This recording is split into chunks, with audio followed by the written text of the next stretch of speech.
Good afternoon, Alex Giles here on WBTV's News Now with Chief Meteorologist Al Conklin. Good afternoon. Just wrapped up WBTV News at noon. Yeah, we did, and we talked about the potential for severe weather here, Alex. Today is the first look weather day. Yes. We have been really had this day circled since last week, but we kind of were downplaying it a little bit earlier in the week because we wanted to put the focus on Tuesday. 100%. Tuesday we had all that incredible rain and of course the tornadoes and unfortunately loss of life.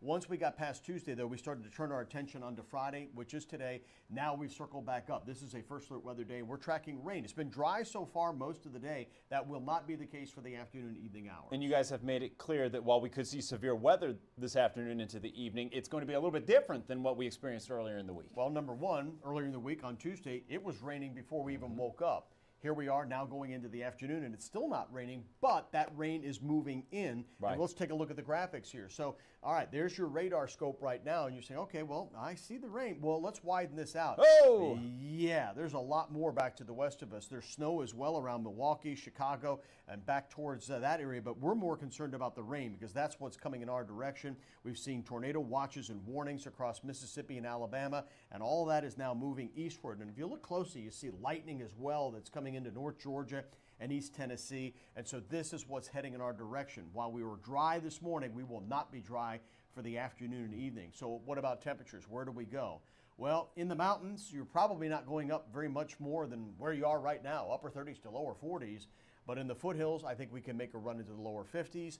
Upper 50s around the immediate Charlotte area and points northward and westward. But as soon as you get south of Charlotte, we get into the 60s. And Alex, if I'm concerned about any area in particular, it's wherever we can get temperatures into the 60s is going to be unstable. Now, not unstable like it would be in July when we talk about 90s, but it's relative. In January, lower 60s can bring instability. That's warm for January. It is warm for January. That's right. And so the potential is going to be there for severe thunderstorms. This is sort of a loop, if you will, going from now through about 9, 10 o'clock this evening. And what I'm concerned about, Alex, first is the widespread rain that we'll have for several hours, and there could be severe weather in that. And then you'll notice that little skinny line at the end here. Watch how this forms right there in the upstate of South Carolina and then moves right across the Piedmont. We don't see it being, sort of a wide area. It's a real skinny line. Yeah. But whenever you see those little breakaway cells in this kind of an environment when we're talking about the potential for severe weather, I get concerned about that's sort of what we had on Tuesday, where those isolated tornadoes can pop up. And so that's something we're going to have to watch. There will be two areas of rain. That first one is much more widespread. That'll carry us through the afternoon commute. And then, 8, 9, 10 o'clock is that next line, and that could have severe weather with it. So that later line, is that where you're more concerned right now, Chief? We'll see how things go. I don't have a bigger concern over either one of them, but I don't like the shape of that, If we're looking at that, that's where, potentially there could be some severe weather added there. So let's take a look at what the time frame is. And again, this is just a general time frame. In the mountains in the next couple of hours, you're going to get rain and you may get thunderstorms, but I think the risk for severe weather there is much lower. You get into the Piedmont, that's that middle area now, that I-77, 80 and 40 corridor, that's going to be between 5 and 9. So Friday evening, holiday weekend. Think anybody will be out? Right? That's why I say download the free WBTV weather app because you're going to need to stay aware of what's happening around you. If you get somewhere in the dinner and, hey, wow, the rain, the wind's really picked up, the lightning. Well, there could be tornado warnings. There could be all sorts of flash flood warnings. So that's the time frame. And then you get from about Union County or Anson and Chesterfield eastward towards Rockingham at 6 to 10 o'clock. Heavy rain, strong winds, very, very likely. Tornadoes, much less likely, but possible, and especially south and east of I-85. So let's walk through this one more time. I'm going to slow this down. There's 2 o'clock. So now the rain's starting to come into the Charlotte area, but look back, Asheville, Greenville, Spartanburg, it was pouring rain, right? Hard, Yeah, and as this approaches the foothills here at 3 o'clock and then 4 o'clock moving right over I-77, we could have strong gusty winds with this, thunder and lightning, and potentially, some strong weather. Then notice back towards Atlanta at 5 o'clock. That's that skinnier line. That's the actual front. And so we could have some pretty heavy weather here as we go deeper. I'm going to zoom in just a little bit there. And so we've got to watch this. That's 8 o'clock. I mean, watch this right over Charlotte. As we get towards 8, 9 o'clock, that line comes right across the area. And some of that could be pretty strong. So we're just going to have to keep an eye on it. And as we go through the afternoon hours, meteorologists Rachel Coulter and Alicia Wilson will be here, and they'll walk you through this.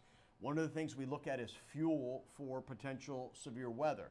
Right now, I don't see it north and west of I-85. I do see it, though, when you get into Union, Lancaster, Chester, Stanley, and all those counties to the east, all the way down to the coast. So there's going to be a window of opportunity here. And then once that line moves through, then the all clear can be had, and we won't have any more concern about any severe weather. So again, download that app, WBTV, and we'll be able to have all that right there at your fingertips. Interactive radar.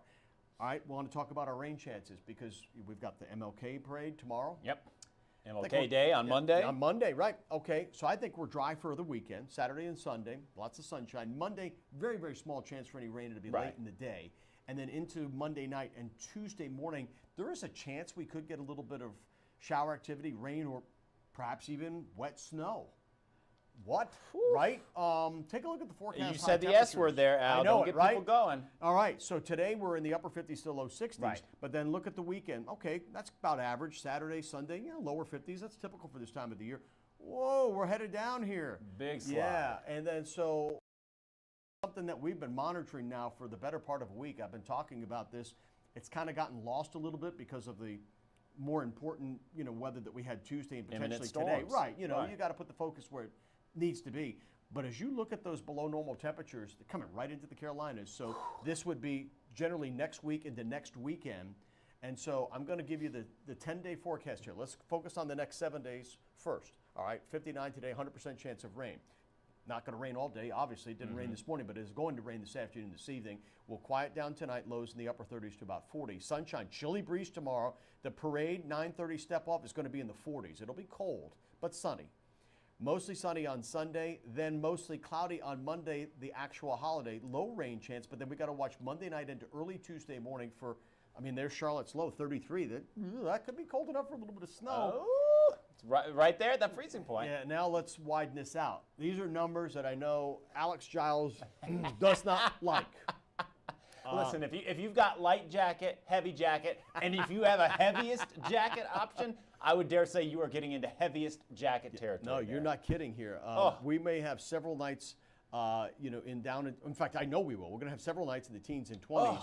Now, you notice there is one little bounce up there, like Thursday night into Friday morning, 36. Well, that's not even below freezing.